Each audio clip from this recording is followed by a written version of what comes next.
you just have to accept that you're gonna lose something in order to gain on others. But you have to accept that you're gonna lose without the guarantee that you're gonna gain. And that is the biggest challenge for people because they can't accept the risk without the reward. If you don't risk, you won't likely get the type of reward that you're looking for.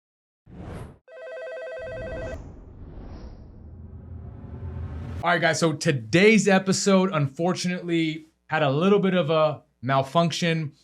We don't know how, but somehow this is, believe it or not, the second time Antonio has been out here to record this podcast. And both times, unfortunately, we've had some technical difficulties. The file's been corrupted. So I just wanted to address, so you guys knew, you're only going to be able to see one side of the interview. Luckily, this time, we caught the audio, which last time was the issue, and we caught Antonio's angle. So luckily, you won't be seeing my face, but you'll be seeing Antonio's beautiful face. So we'll see you on the episode. We have an exceptional guest, and I mean exceptional. He's one that's made waves in the world of sales and revenue operations. He started his career in a tech startup in Santa Monica, where he helped generate and scale B2B lead generation operations. He transitioned into high-ticket sales before diving full-time into building a highly leveraged technology-enabled system sales team with AI and automations like nothing anyone has ever seen. Not only has he made a significant impact in sales, he also believes in the power of incremental improvement, focusing on 1% better each day to achieve your goals faster, and we'll get into that. Fun fact, he's a fitness enthusiast, and he's also completed a 72-hour fast.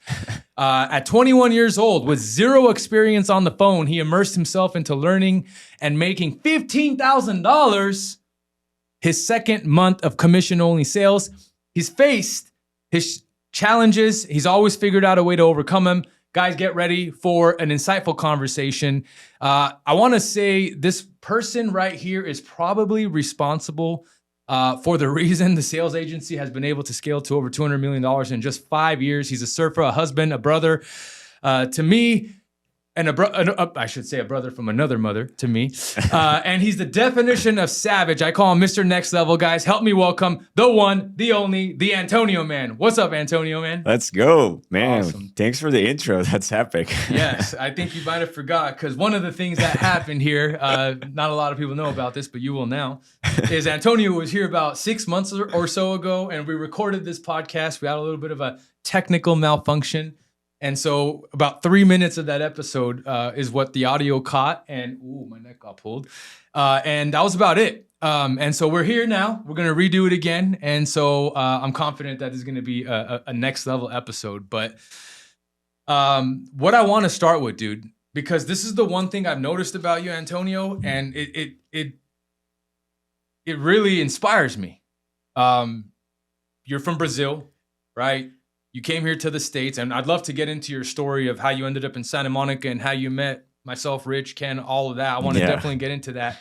But dude, you have a drive like not a lot of people, very few people I've ever seen. Where the heck does that drive stem from? Well, I mean, like, first of all, thanks for having me again, man. Our first conversation was super epic. And I hope this one, it's not only as epic, but better. So... Yes. It's actually a great question. I think it's a combination of factors. Obviously, like, I've always seen my dad working super hard. He came from really like nothing, was born like in a little farm town, Brazil, like the 13th kid from, a very poor family. So I think he just dedicated his whole life just to try to make our lives better. And I mean, growing up with this, seeing this, I think I took as inspiration and obviously have my own reasons, but I think it all starts from kind of like your initial role models, right? So I think that was the first driver, I would say, to that. So shout out to my dad. Shout out Pops. We got to give another one to Pops right here. Let's go. No, dude, I love that because I relate to it because I think I've seen the same. I believe your parents live in Brazil, are from Brazil. My parents immigrated here from communist Armenia, and I had the wonderful opportunity to be here. But that's the one thing that I saw growing up too, was like how hard my dad would work to give the better life, right? So Leading by example is what I'm kind of hearing in this. And I think there's something to be said, right? Especially in a sales organization, I think everything's top down and you have to lead by example. And if you have great leaders, then hopefully you're going to be able to create and manifest and train and grow great closers, right? And I think that's so important. Yeah, absolutely. And like to your point about like the example of how you act is only what matters, right? Like, because you can, for example, at your household, I don't have kids yet, but whatever your kid is doing, he's not doing what you tell him to do. He's just doing what you do. So my dad never had to tell me like, oh, you got to work hard. But every single day I just saw him waking up early, working, traveling, and just grinding. And by just seeing the behavior, I think it tells more than just hearing someone tell you what to do. You know what I mean? And I think that applies for everything, right? Because in today's day and age, right, there's abundance of information. You could literally find how to make $1 billion if you want, but it's not a matter of like how you make it. It's just a matter of like if you're capable of executing, because the execution is what's the biggest lever you can have, right? So it goes like, as you said, in a sales org or in a business as a whole, right? If I ask my people, my team, to work on the weekends, dude, I better be working as well. Right. You know what I mean? So it's just something where it's like you have to set the example in a way where they don't have to question if what you're saying is true, because you've been practicing so much that what they do is just try to replicate, if that makes sense.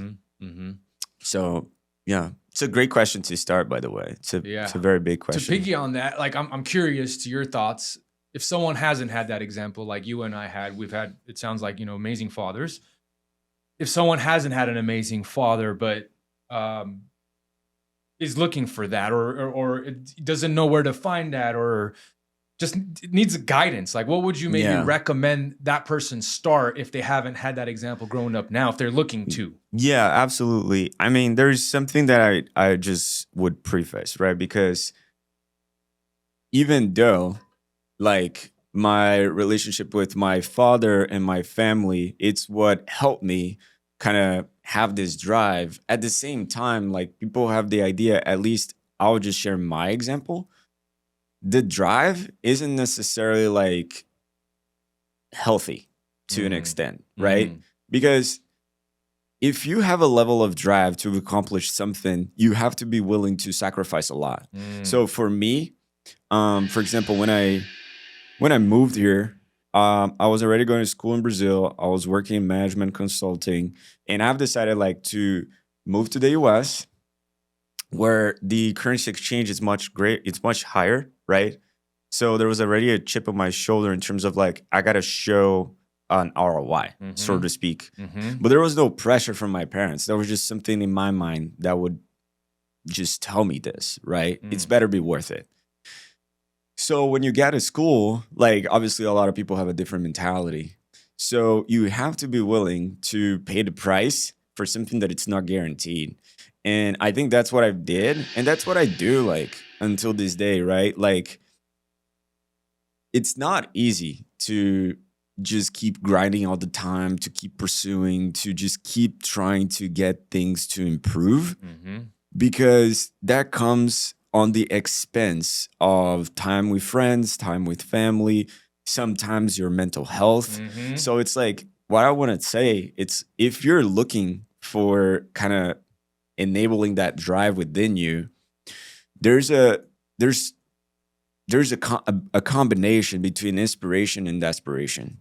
So like you can be inspired to do something, but for the most part, you have to have a level of pain and being uncomfortable with your position that it's not going to be great. It's not going to feel great.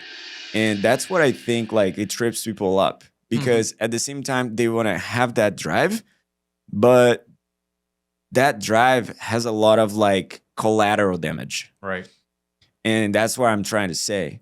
It's cool to achieve the things that, we've been able to accomplish, but at the same time, if I were to share what I have to go through to try to get where I am with no guarantee that this was going to happen, I don't know if most people would trade spots. Yeah. You know, so wherever you're at in your life, if you want to kind of enable that drive, you just got to be willing to change your identity and be open to disappointing some people around you, which is another topic that we can go when it comes to like, how do you want to change your life, right?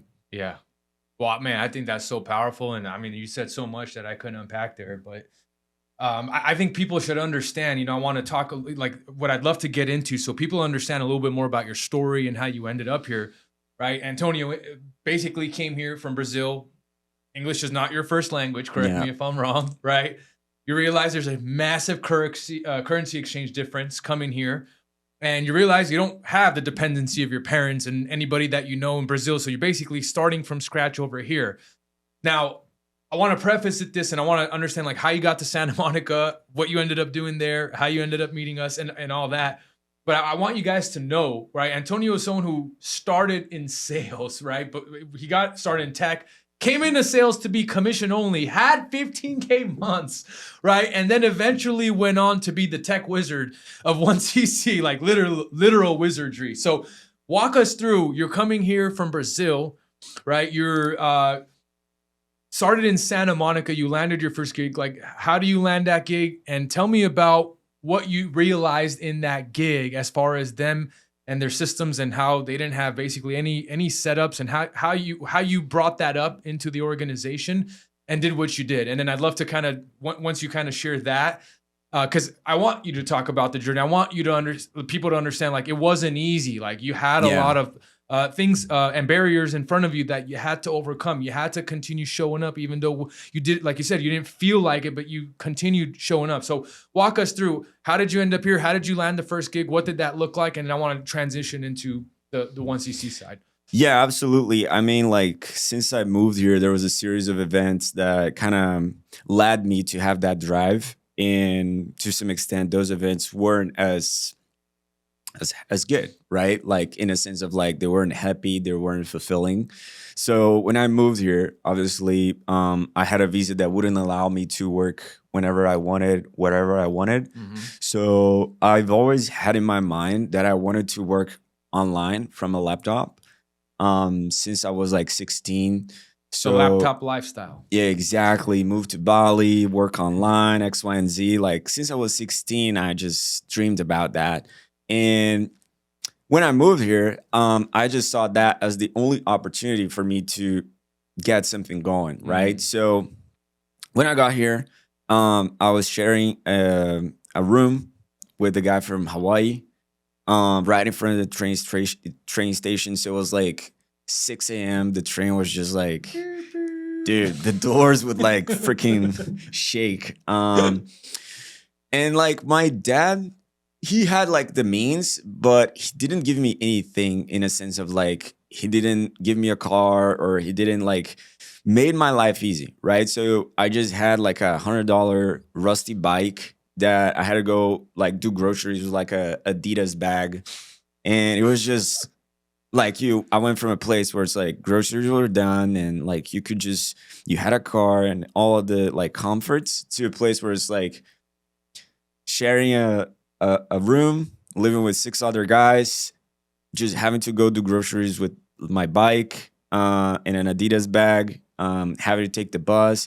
So it's like very different stuff, which obviously, I mean, like, I'm in California, so I'm very grateful, you know? Yeah. It's still like very good, so to speak. But all those things just led me to like, man, like, I can't work anywhere. I got to figure out something. So I got a job at school, like just at a library for like minimum wage. But at the same time, with that money that I was making, I just started doing like Amazon publishing, and then that didn't work out.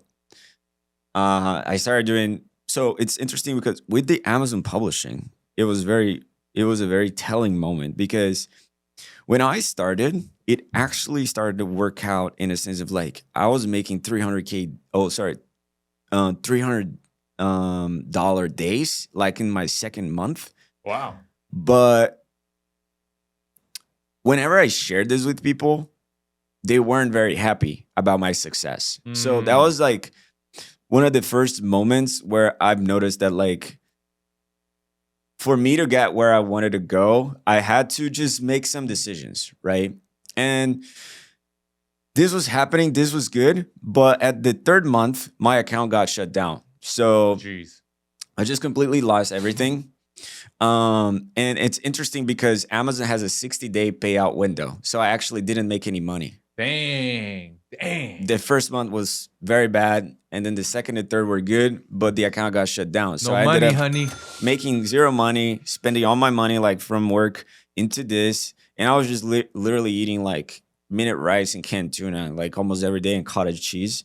So it wasn't like, kind of a pretty easy, like let's just do it by inspiration. It was like, man, like this failed. I remember like I was in my room, super upset, like crying and stuff, and there's nothing I could do about it. So go to the next one, which was drop shipping. So I saved some more money, started doing drop shipping, and then it started improving a little bit. I didn't tell people what I was doing. I just kept it to myself, just kept learning, bought programs as well with the money that I was making from school.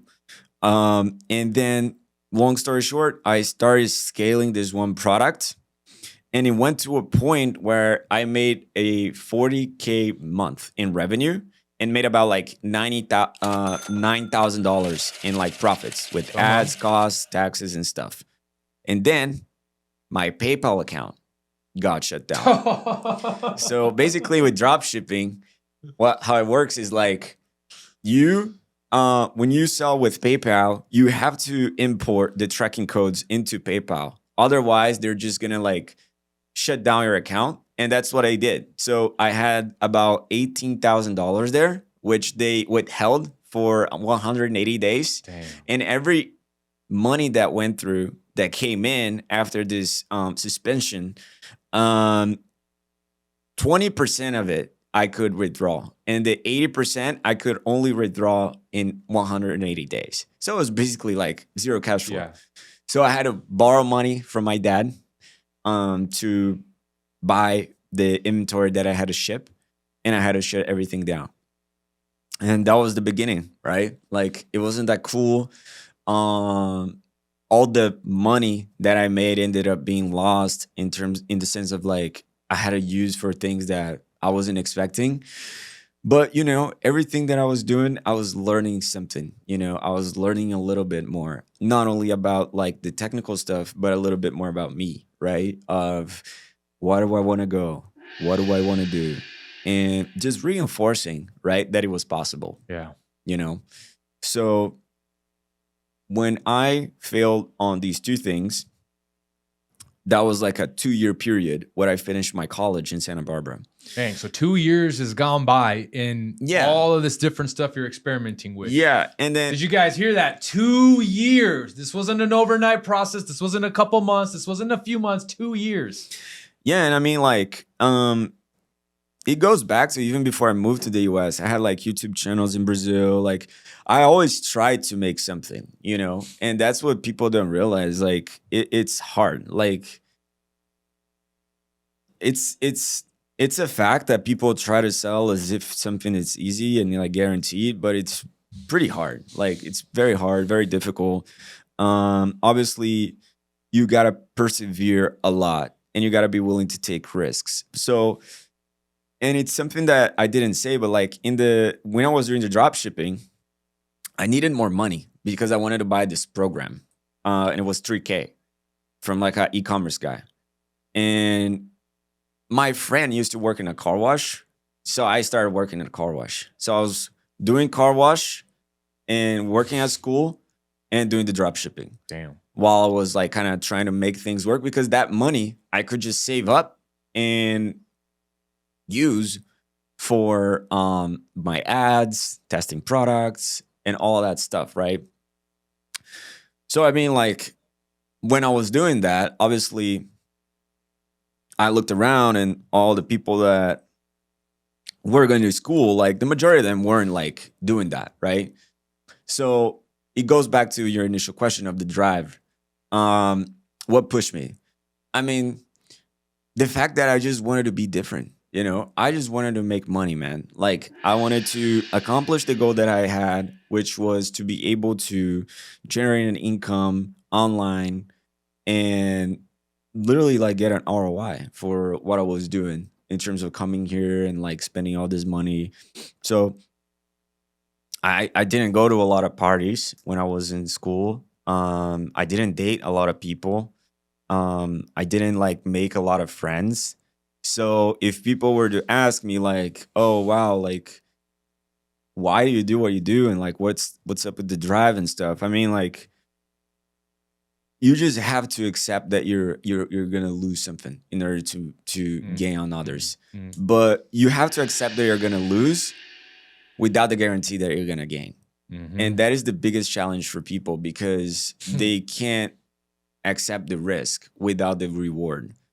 But if you don't risk, you won't likely get the type of reward that you're looking for. So when I moved to LA was when I started applying for internships because I didn't have the car wash job anymore. It was in Santa Barbara and the job at school. And then I applied to a ton of internships, like 100. And one of them, like, it was a startup in Santa Monica for e-commerce, a Shopify app. And they called me and they accepted me. I told them, like, hey, this is what I did. This is my track record. And then they were like, okay, come over. And then, like, it was pretty cool there. I mean, it was a great experience. The guy that I used to work with, he was just awesome guy. But it was just a new startup. So there wasn't a lot of, like, funding. There wasn't a lot of things that were in place. And I remember the first day that I got there, the guy asked me to get, like, answers in a form, copy paste them into the CRM. And I read through the onboarding. I was like, starting doing this task. I was like, man, like there must be a way that like we could just do that, you know? Like this is just so boring.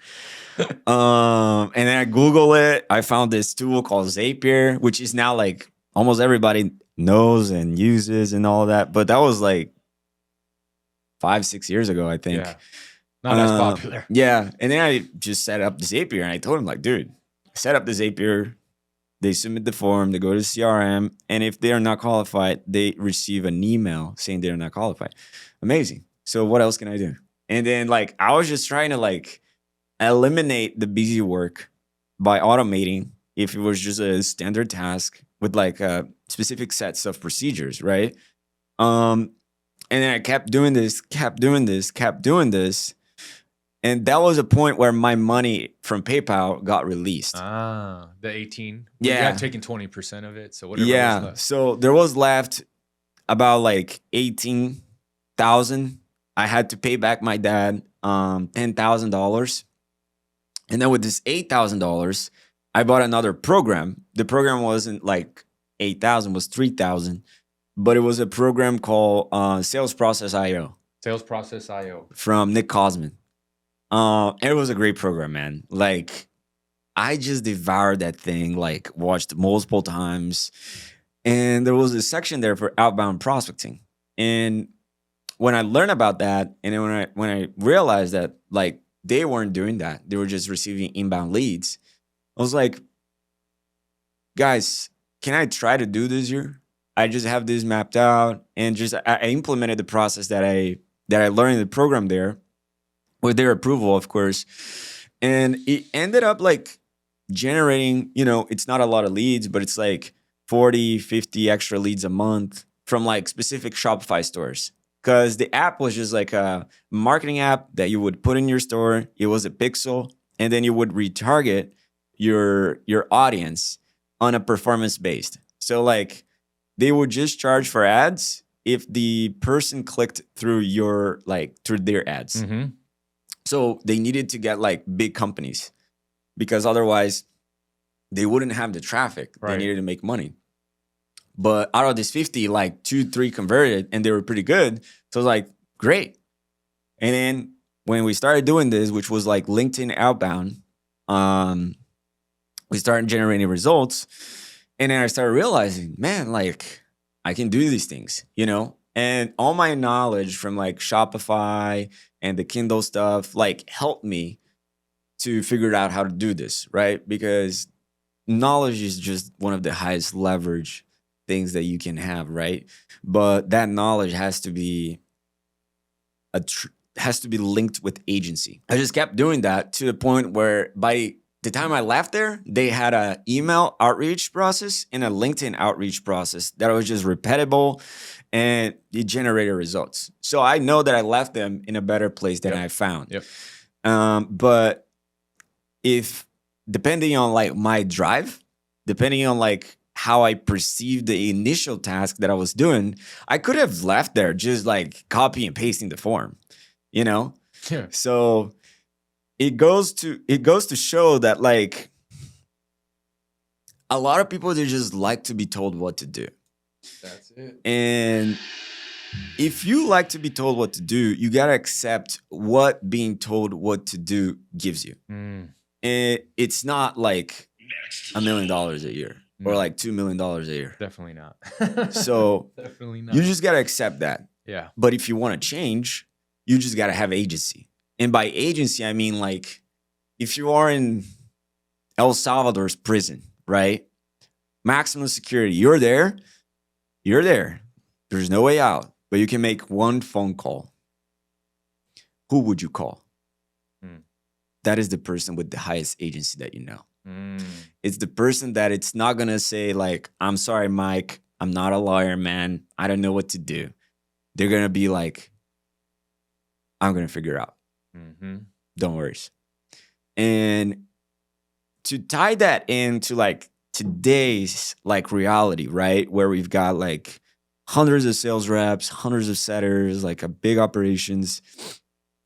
There's still people that come and go that like they don't have that level of agency that it required for them to act on the position or level up on the position. That's right. And the agency is the most important thing that you can have these days because the knowledge, it's almost commoditized. And it's now in a point where it's like intelligence, right? You don't really have to read that book anymore. Like you just have to understand what you want to learn and ask ChatGPT. And it will give you a better answer than like the 80% of all the blog posts that were once available. Yeah. You know, so it's like anything that you want to learn, you can pretty much learn. But you have to understand that the agency and the focus are the two biggest drivers that are going to set you apart. Yeah. So I know it's a long story, but I think it ties greatly like to your initial comment, right? What if someone like didn't have that upbringing?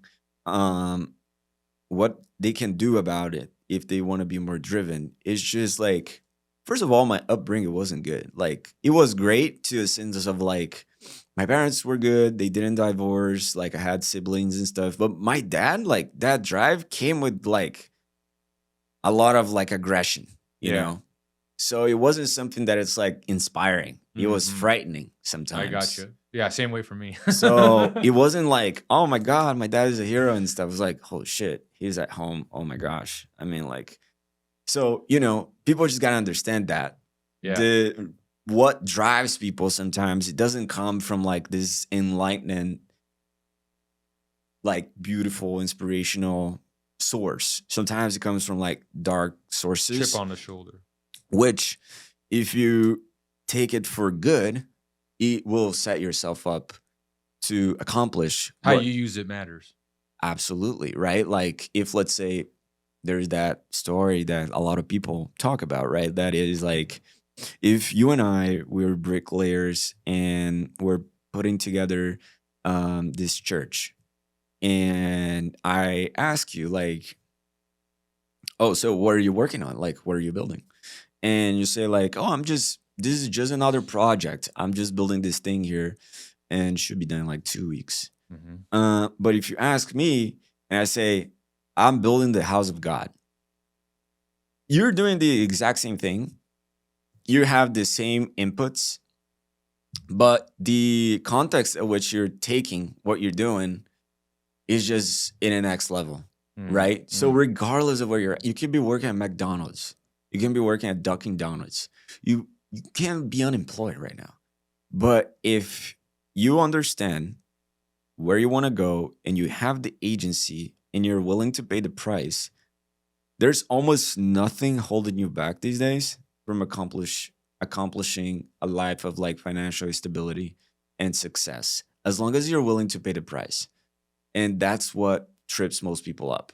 They do want to be able to chill, to watch Netflix and all that stuff. And obviously, like balance is good to a certain level. That's right. But I think balance it's also excuse most people give that it's like socially acceptable Yes. to justify their unwillingness Mediocrity. to get uncomfortable. Yeah, I Yeah. didn't want to say that, but it's just the unwillingness to go to the dark side, Mm-hmm. to that dark place, which I respect. I mean, it's not good sometimes. It's very painful. It's not for everybody. And I mean, like, if you feel fulfilled with what you've got, I mean, you already have a lot more than a lot of like $100 million CEOs that I know. So it's also good to put it in perspective. That's right. That's right. Do you feel fulfilled? Ah, man, there's so much you said there, dude. I just want to hit on some of the points there, and then I want to get into like how you came across Ken and Rich and ended up Yeah. ultimately at One Call Closers. But what I basically heard you say is from the beginning, like you were on this mission to make money, is kind of what I heard. That's been your intention. You've been trying to figure it out from getting into the Amazon publishing to getting on the next venture from there to even having to work at a car wash after that, right? You reminded me of something Hormozy talks about, Alex Hormozy, all the time. He just says you don't know which business is going to ever hit. Like, we don't know what the next thing is going to hit, but if you don't try, you're never going to know which one is, and you're probably not going to get it on the first or second or third. I think he talks about Gym Launch was his business or project that he was working on that actually blew up and had success, right? But before then, like, he struggled, he failed, he got these experiences. But what I also heard you say later, Antonio, is all those experiences, or quote unquote what people deem as failures, or what I look at as experiences, is what prepared you for that moment at the internship in Santa Monica. And I think one thing people need to understand that's so important here, guys, and we talked about this recently, and I've heard Bedros talking about this since the day I've had the pleasure of working with him, is people always overestimate what they can do in 1 year, and right, they're underestimating what they can get done in 5 or 10 year increments. And Yeah. this is like a classic case, because where you are today is a totally different spot where you would be 5 years ago, right? 100%. Apples and oranges here. So I wanted to make sure I touched on that. And I want to say, dude, like, Antonio is a top earner, guys. Like, this guy knows how to make money. He makes money, right? And he's probably one of the top earners within the 1CC agency. And so I think it's important for you guys to understand, like, where he came from, the things he had to go through, the quote unquote, again, failures he had to get to where he's at. But it's very inspiring, dude. I love hearing this. And the biggest thing is you didn't give up, right? You just kept going, kept having the belief that if I just keep going without expecting anything in return, it might work, it might show, and it might happen. I mean, the idea of like giving up on something has to be, I'm not saying you should never give up, right? Because otherwise I would still be trying to make the Kindle publishing thing happen. But that's a great point, dude. Yeah, it's just like, got to pick and choose your battles. Exactly. You got to pick and choose your battles. And one thing that you said about like how did we end up connecting and meeting Ken, I think it's just like goes hand in hand with like picking the battles, right? Because when I was at this startup and I moved to LA, as I was telling you guys earlier, I went to visit my parents in Europe, and that was when COVID happened. And then I ended up getting locked outside of the US. And when I went to Brazil, I had a conversation with my manager. And one of the reasons they didn't do a paid internship was because I was in the US and I had a student visa. And I was like, that's fine. But now I'm in Brazil. Like, can we work something out? And a lot of back and forth went. and they just ended up like taking too long. So I had to make a decision to like, I'm just gonna leave this thing, and I don't even know what's gonna happen, and I'm just gonna go do my own thing. And that's when like I just got what I implemented at the startup, which was the outbound process, and I just started doing it to myself, like on my LinkedIn account, doing it on my stuff. And that's when I met Ken. What are you looking for when you're doing the outbound?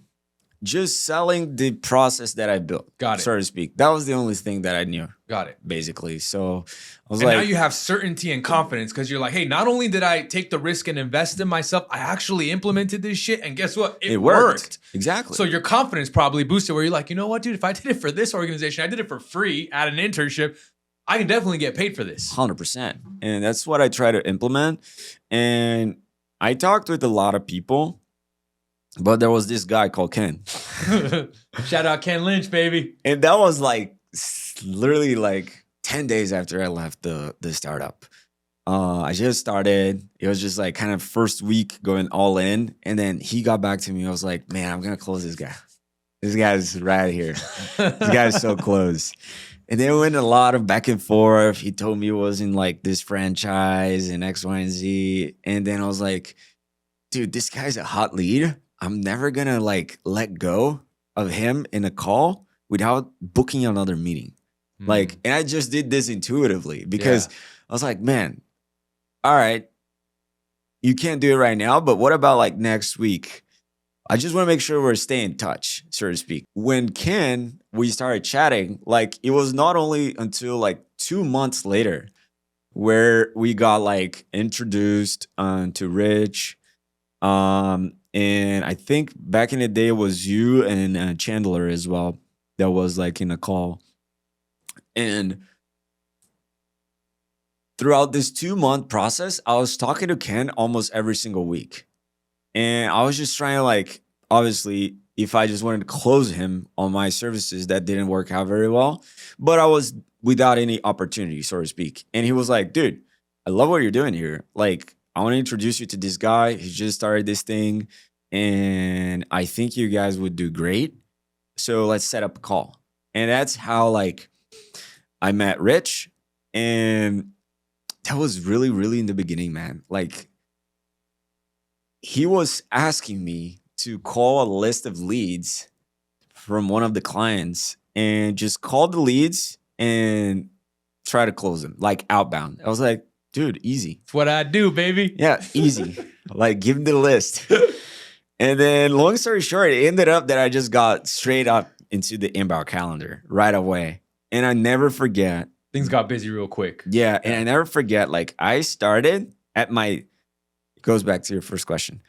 I just really wanted to make this work. And I just took the opportunity. And it was just like, there was no agreements. There was commission only. The opportunity. Yeah, I mean, like, by opportunity, I mean, like, hey, man, like, here's an email account, like, go for it. You know, that was the opportunity. There was no like, oh, here's what you're going to do this day, that day. Here's like everything done for you, you know.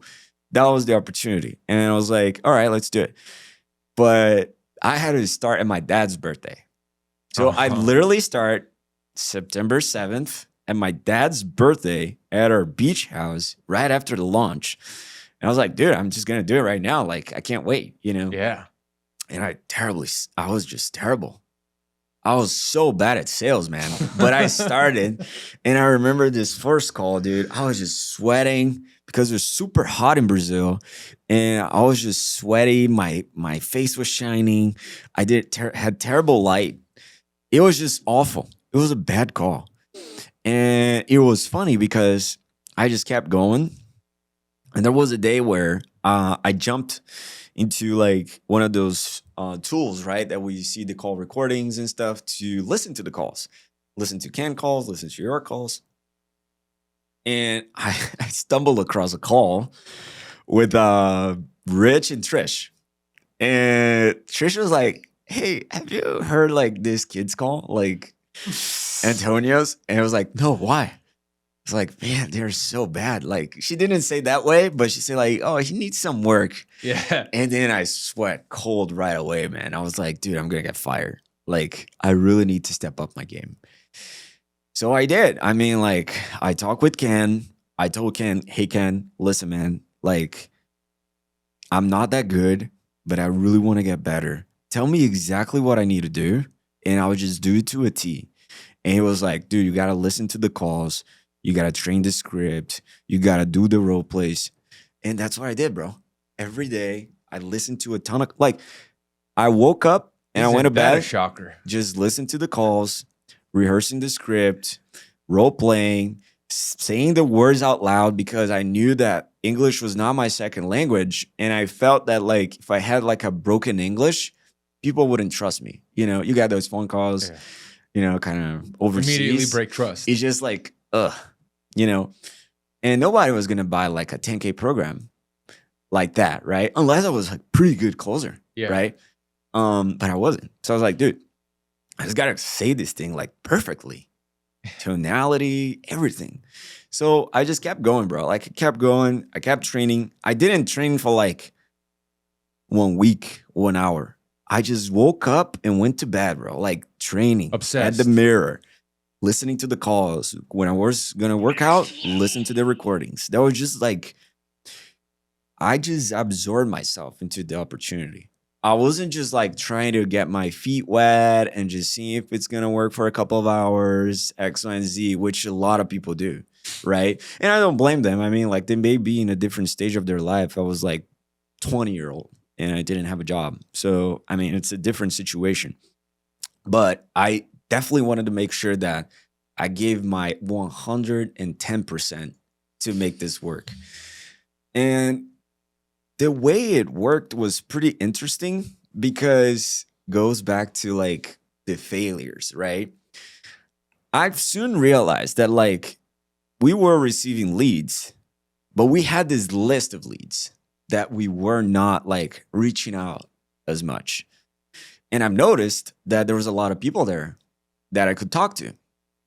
So there was this tool that we've used called MixMax. Oh yeah, I remember MixMax. And I think I asked Ken or I think I asked Ken or Marcy, something like that, to log in and see how it worked and X, Y, and Z. And then I asked for an account, and they gave me, and I just got all the leads and put it on the sequence, bro. That was all I did. And then they started replying back. And then, long story short, I was getting inbound leads. I was getting better on the phones, but I was getting like my own leads. So I ended up like not relying necessarily on the leads that were just coming in through the calendar.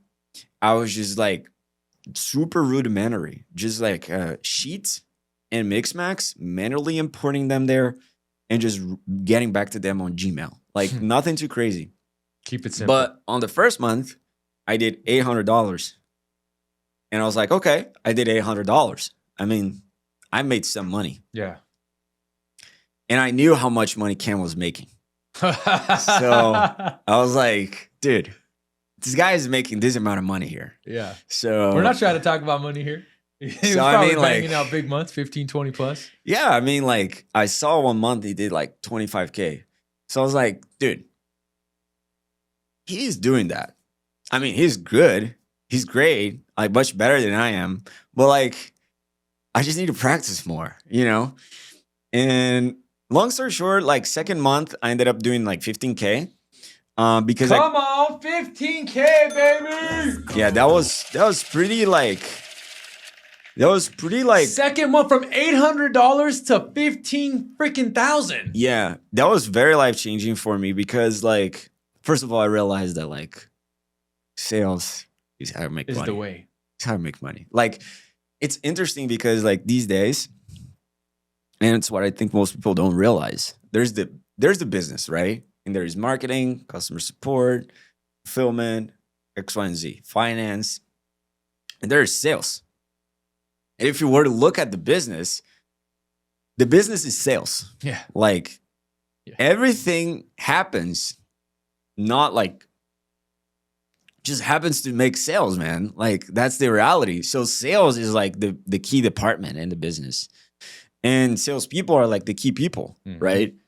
And obviously it's gonna depend on what you sell. But if you're good at sales, like really good, one thing is for sure, like you're gonna make a lot of money. Like there's no doubt about it. And the skill of sales not only helps you make the money in the transaction, but if you're able to, because like sales personalities, they sometimes lack on other things. But if you're able to develop yourself on the sales skills, the management skills, and the leadership skills, I mean, dude, you can just make your own money. Like you can create your own business and you can make a really good amount of money because we're always technically selling people into things, right? We're the ability to persuade and the ability to sell would allow a great marketer, a great HR person, a great operations person to work with you. So like if you have the sales ability, it's as if you can tap into other people's ability. You know what I mean? Because you can convince them that what you're doing is a good opportunity. And if they're really good at what they do, now you have the ability to leverage their talent. So if you're in the phones right now and you're just worried about like your commissions, think through sales with more context, right? People niche themselves too much. And that is another problem. They just look through a microscope on what they're doing. But if they zoom out and they see the bigger picture, I mean, like whatever you're doing with sales right now, it's going to set you up for like massive wins, especially if for you success means achieving a certain level of income that will give you peace of mind. That's freaking, man, that's so powerful, Antonio, man. So there's so much I want to unpack there yet again, because I think it's important for us to talk about these things that I notice in everything that you're saying, right? And so I think number one, and I talk about this on this show a lot, and I appreciate you bringing this up. You said you took the opportunity. And I always talk about opportunities come and go. They don't last forever, man. So the fact that you saw an opportunity, you took it, I think is massive there. I find it really interesting that opportunities lead you to other opportunities. You had this idea. Now that you did that for the internship in the Santa Monica business, I'm going to start selling this into other people's businesses. That ultimately led you, right? You trusted in that process. That ultimately led you to come across Ken, who you weren't able to close, but decided I'm going to keep a relationship with and continue to follow up with. I want to catch something here that not a lot of people might have. You read Bedros's book, Man Up, in Brazil. If you hadn't done that, you wouldn't have probably known who Bedros is. That led you, I remember me, Chandler, and Rich were at a mastermind that you got invited to at Bedros's headquarters, private, that was a crazy. 50K mastermind. Yeah. You got to spend some time with us there. And you all knew Bedros because you had read that book in Brazil, right? And the crazy thing is, this is what I'm excited to most get into because I had a similar moment.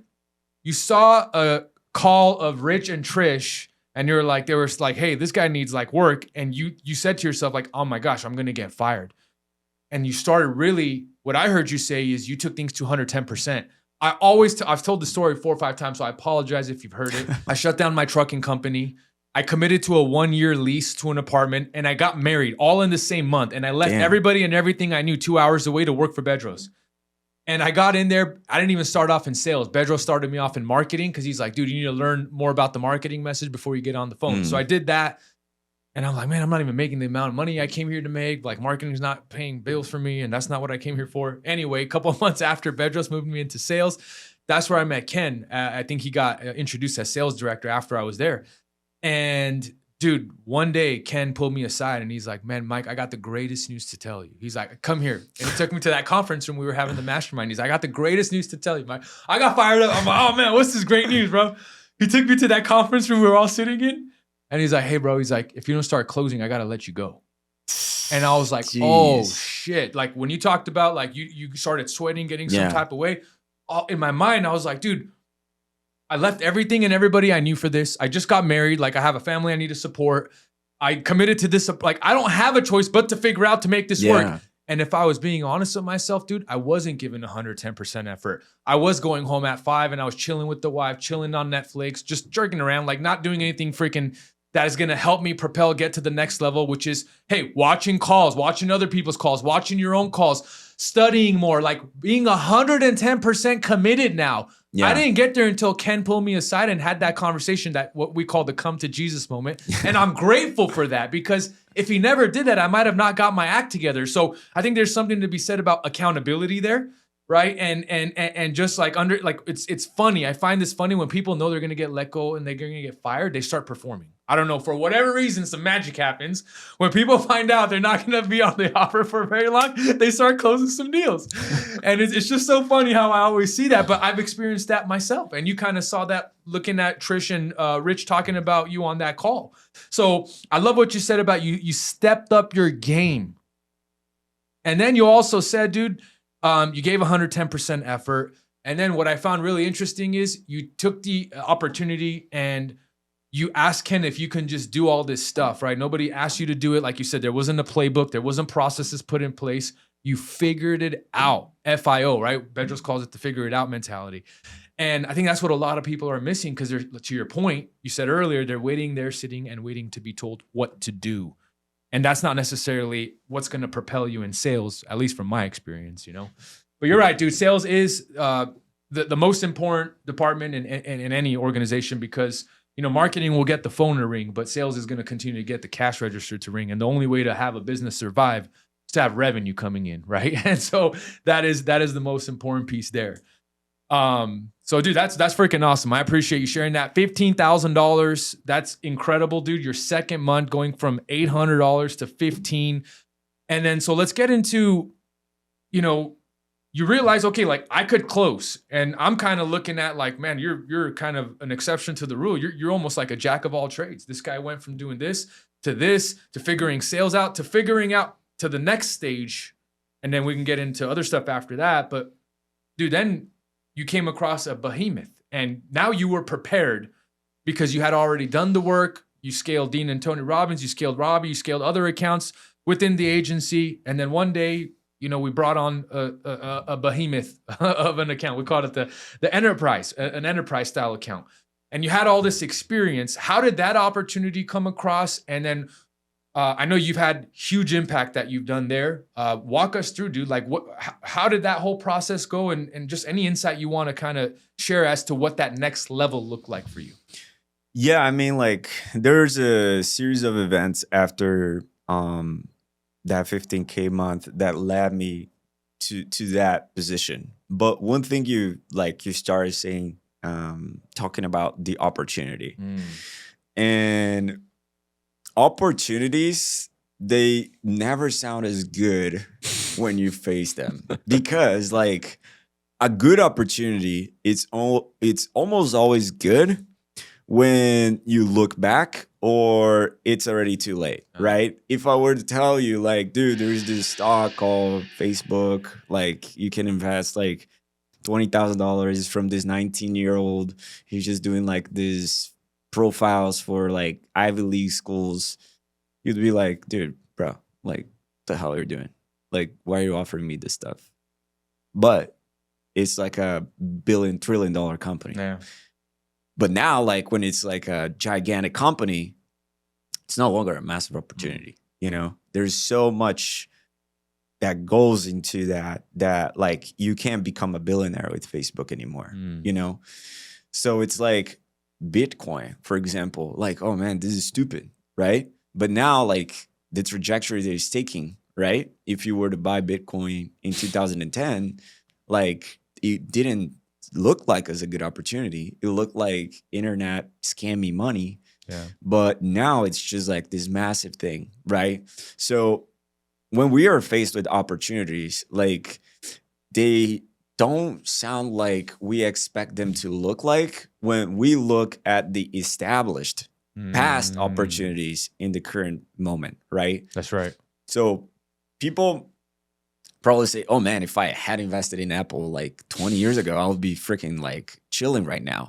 But investing in Apple 20 years ago required a different level of risk tolerance 100%. and the ability to take on opportunity and also luck, right? Because nobody would know. So that is important to understand too. Like if you're given an opportunity, you may have to realize that the ability for you to interpret the situation as an opportunity, it's what's going to transform that situation into the opportunity itself. Mm-hmm. You know what I mean? That's powerful, bro. Yeah. 100%. Because I could have interpreted things totally different of like, oh, why are they talking to me like why are they talking about me like this? It's because like I'm an immigrant, or it's because I don't speak English in my first language. Like it could have taken a total different trajectory than me looking at like, man, I really like this. It's like online. It's exactly what I wanted. I see there's people making money. They told me that I need to step up my game, not directly, but I just can take this to heart, you know? And it's one thing that I even tell like for this operation, I tell like the people that I work mostly close with, it's like you have to understand that whatever I ask you to do, I don't want you just to do it. I want you to understand why you're doing, because there's a difference between like executing on what you're told to do and coming up with the solutions, right? And if you train people, it's like kids, right? If you train people to always expect you to tell them what to do, guess what's going to happen? They're always going to expect you to tell them what to do. So just like kids. With my attitude and the results that I've been able to yield, the message that I share with people that work closely with me is you have to understand enough of the context to be capable of identifying the solutions, or whenever you come with a problem, at least come with a solution. Like, don't just come empty-handed, you know? And that is reason for being let go. Like, if you come to me frequently with low agency, just problems in your hand without solutions, without really wanting to become more proactive about what you do, you're not going to succeed. You got an SOP for this, bro? No. Just like pure grit. And I should like kind of figure out a way to properly communicate this. That's powerful though. What you're saying like makes a ton of freaking sense. Yeah, because it's just like, how do I get the experiences that I've had and the kind of like level of success that I've been able to yield and transform this into a message that regardless of the stage of life the person is at, the location in the world, they can just understand that like you can be a genius. You can be a very good technical person. But if you're always expecting me to tell you what to do, you're not going to level up. Yeah. You know, if you're not able to understand influence, persuasion, sales, you may not level up, because the technical goes up to like senior level stuff, depending on the industry that you're doing. Obviously, like if you're working in OpenAI, like you're going to be a technical guy and you're going to make $1 million. But that's like 0.0001% of people, you know, in the majority of businesses, service businesses and everything, like you got to tie in the technical with the competency of being able to kind of lead your own way within the organization. Because otherwise, like, you're just going to get stuck. So would it be fair to say you try to, with the people that you work closely around, like you try to coach up or coach out, right? If you realize at some point, like, okay, this person doesn't just get it and you've tried coaching them, right? You've had conversations, then at some point you have to coach out. Exactly. And you got to start like establishing a certain level of trust, right? Yeah. You can just hire the person in the first week, just say, bro, like if you don't level up, you're going to get fired. Like you could, but get ready. But you could, but it's like kind of not that much time, right? You got to be a little bit more patient. And Yeah. I was the impatient guy. Yeah. And I've looked through like 1 year, 2 years. Oh my God, this person is becoming a crusher. Yeah. So it's like sometimes it takes a little bit longer than you would expect, but you always have to establish the first layer, which is trust. Because without trust, you're unable to share direct and honest feedback. Conflict without, like, if people don't trust each other, they're going to avoid conflict. Mhm. And a certain level of conflict is healthy for the growth of any organization, especially when it's massive. Because if you're not conflicting, if you're not like, We've had our fair share of conflicts. Yeah. And honestly, they've helped me get to the next level. And I appreciate them. Like I appreciate Ken. You've called me out, you know, on different accounts we've been scaling together, and you helping on the tech side. I'm like, damn, you know what? You got a point. If there's no conflict, what's going to happen is the quality of the execution, the quality standard gets lower. Because if you're doing something poorly, that I think, because I know you, because that's like within our level of competence, I know you could do better. But first of all, like, we don't trust each other. And second of all, because we don't trust each other, we're unable to have like a conflict, which is not like we're not going to yell at each other. We're just going to be like open and honest about the situation. Have a conversation. If that doesn't happen, then you're going to still be lacking on your performance, because I'm unable to tell you this. So the overall quality standard of the operations reduces. And if nobody trusts each other, nobody wants to have a certain healthy level of conflict, the quality level of the operation reduces. It ends up that like people, they avoid responsibility. Yeah. And it's just the recipe for like dysfunctioning operations. So if you start working with me and you kind of like, you may not be the most like technical person, because like we typically operate with like technical people, but you have the ability and willingness to evolve, dude, that's better than if you're a genius. Yeah. And you don't have agency. That's right. That's right. I look at similar way to like perfectionism, right? It's like some people like everything has to be so perfect. It's like, no, dude, imperfect action. Just move. Just get it done. And I've noticed that about you. You take a lot of imperfect action. Yeah. You take action. You know, agency. And like, perfectionism is a form of procrastination, right? Because do you think LeBron James, I don't watch basketball that much, but I know he's very good. Do you think like he started, his first shot is what determined his career? No. I don't think so. So it's like, it's as if people want to like get the perfect thing out right away, but the optimization only starts when you start. Like, you can only make something better if you actually start doing that thing. And that's when it can actually get closer to what you see as like perfect. But I mean, like, every single day, there's one extra thing to get better, one extra thing to improve. So there's not going to be a point where it's like perfect, you know? There's no such thing as perfection. Yeah. That's right. That's right. Well, dude, I mean, you're dropping nuggets on nuggets, wisdom on wisdom here. Just a couple more things I want to talk about before we wrap it up. And I'd love to do this again sometime, anytime in the near future. You know, one thing you mentioned was you wanted to discuss health, wealth, and wisdom. Do you have any, if you haven't shared anything already, can you share anything around practices or philosophies you follow in each of these areas that have contributed to your success? I think you shared quite a few of them, but if there's anything that you want to add to that. I mean, I was in Hawaii in March, and it was pretty cool because I got to go to Hawaii. It was the first time. The waves were really good. What island? Oahu. Oahu. Yeah. And there was like a day where like the swell got huge, like 25 feet. It was like massive. And obviously I didn't surf 25 feet waves. I wish I could, but I can't. But there was a spot where it was like 12 to 15. And then I went there. But when I got there, what happened was like I paddled out, and then I met a couple guys, and then a huge sat came, and when I duck dived the wave, my leash tore. So I was like, it was super far out. There's no lifeguards.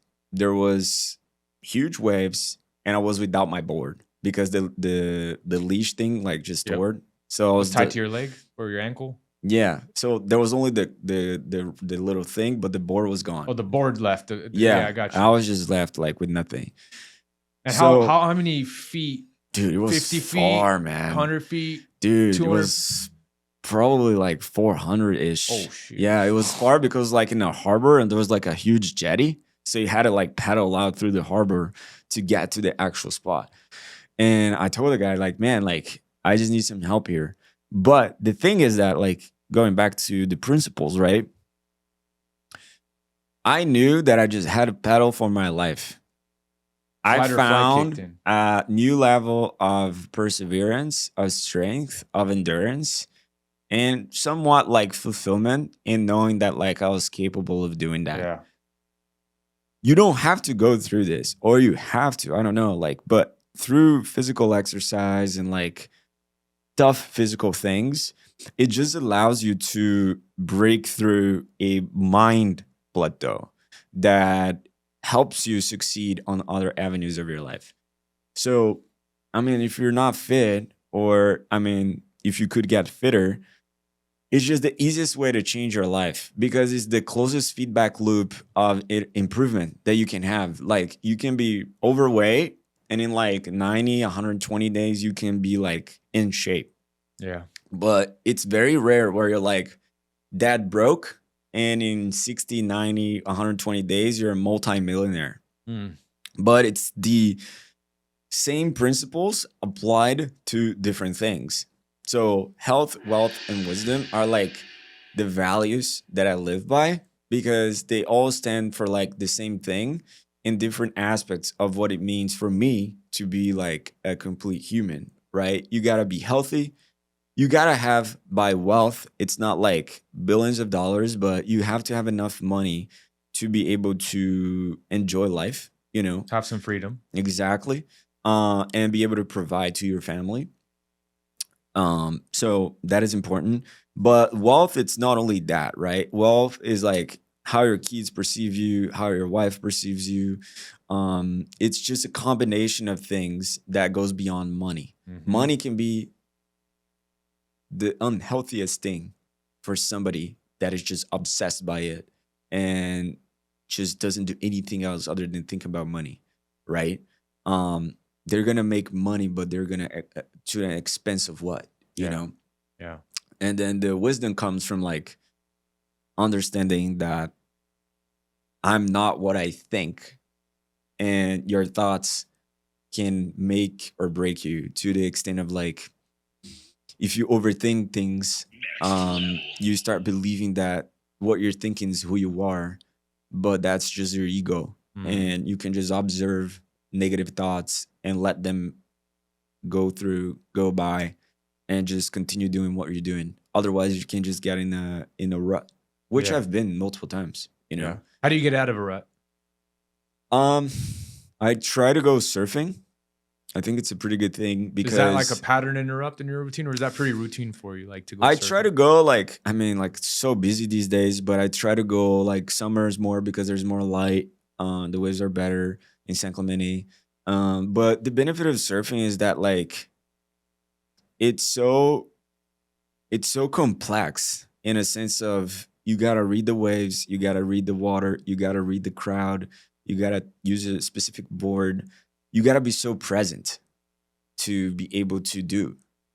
And you can't just like be listening to music or podcasts or like checking your Slack between sets. Could cost you your life. Could cost my life, but it's also like I don't even have that. You Yeah. know, like I don't even have access to it. So it's a moment where I can just try to like reset. And it goes back to the principles, right? Because your body and mind are like very hand in hand, right? Negative thoughts can yield negative outcome in your body. And the same way, like positive things that you do with your body can help you recalibrate your mind. So that's typically how I get out of a rut, but sometimes it's just not enough. Yeah. You know, sometimes you just gotta, I mean, do therapy. I do You're not a therapy. fan of taking time off though, right? A whole lot of time off. Or have you been more lately? I mean, no, like Because even going to Hawaii for me, I'm like, damn, Antonio went to Hawaii. Like, doesn't, you know? I went to Hawaii, but I was still like working there. Like I Okay. always gotta be present, but it goes back to like what you've been the fruits of the labor to an extent of like my team has been key component. Shout out to my team. Shout out to Maria, Manuel, Rafael, Come on, shout out. Pedro, Sarah, Christian. Let's go, guys. You guys are awesome. I love you guys. You guys are amazing. The best thing that I could ask for. Shout out to compliance team as well. Let's go. But Rafael Negron as well. You're the man. But to my point, it's like I wouldn't be able to do that if I was not like kind of setting the example of like, dude, you gotta operate this way, not because of me, like because of you. You know, like don't look at this as something where it's like you're just doing to pay the bills and X, Y, and Z. Like look at the bigger picture. Look at what this is gonna give you. Like I wanna help you become a better person. I don't want to help you. I don't want to be a boss to just send you tasks and stuff. I want to help you become better. And by doing that year over year, it gives me like the opportunity to just be on Slack and just help people through Slack and be able to like spend a few days in Hawaii. But for the most part, it goes back to the drive, man. Like whenever I'm off, like I just think that the itch is there. There's opportunities being missed. That's right. You know, and there's more to do. So I know like it's cool and stuff, but sometimes it's not as cool, right? Yeah. Like you just got to live with that. So I think Christian worded it best for me. He realized it's no longer for him coming from a construction background, Christian Urbino. He said it's not work-life balance anymore. It's work-life integration. Of course, yeah. And so that made a lot of sense to me where it's like, yeah, you may work after 5. Like there's going to be a lot of working after 5, right? But like, it's just like, it's part of the gig, you know, it's part of what you want to do and not for everybody, like you said. Yeah. And I mean, like the perfect example of like not what to do, I would say it's like people in the DMV, right? Like you go there, you know, they don't want to be there, you know, and that's not a life that I'm willing to live. You know, because work, it's not just like something that you do to pay the bills. It's like a gateway to just elevate your life. You know, it's how you challenge yourself. It's how you're able to innovate. It's how you're able to just take it to the next level. So like if you take work as something that you're just going to clock in and clock out, soon probably you're going to be replaced by AI. Yeah. Because anything that is predictable, will likely be automated within the next few years. So having the agency, it's now more important than ever. There it is. There it is. I want to wrap it up with that. Well, one tip I want to give you guys on the DMV and the people not wanting to work there, a little DMV hack for y'all. I know this hack. I told you the hack. I might not want to give it away then because I realized last time I went, it was like 4:55 and there was a line outside. I'm like, I got to stop spreading this. But hack, it may still work in your area. It definitely didn't work out here in Temecula. But if you walk into the DMV, even 1 minute before they close, they have to serve you. And like Antonio said, those folks are looking to get out of there as fast as they could. And at least in my experience, more often than not, there's been less lines at that time than now, except this last time. But anyway, with caution. Antonio, man, I appreciate you coming out here doing this, dude. I had so much fun. You dropped so many nuggets, so much wisdom, dude. I appreciate you, and I'm excited for the next level for you, man. So, and continue. Thanks for having me, bro. Excited for you too, man. It's always a pleasure. Let's do it. All right, guys. We'll see you on the next episode. Peace.